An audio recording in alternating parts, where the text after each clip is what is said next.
ఒక అడవిలో ఒక సింహం గాఢ నిద్రలో నిద్రిస్తూ ఉండగా అనుకోకుండా ఒక చిన్న ఎలుక సింహం మీదుగా నడుస్తూ వెళ్ళింది. అది చూసిన సింహం కోపం తెచ్చుకుని ఎలుకను ఒక్కసారిగా పట్టుకుంది. నన్ను ఇప్పుడు వదిలేయి, మీకు సహాయం కావాలన్నప్పుడు నేను సహాయం చేస్తాను అన్నది. దానికి సింహం చిన్న నవ్వు నవ్వి, చిన్నదానివి, నువ్వు నాకు ఏమి సహాయం చేస్తావు అని ఎలుకను వదిలేసింది.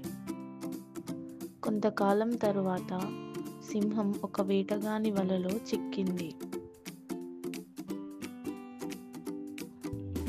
అటువైపుగా వెళుతున్న ఎలుక సింహాన్ని చూసి తన దగ్గరకు వెళ్ళి దంతాలతో ఆ వలను కొరికేసింది.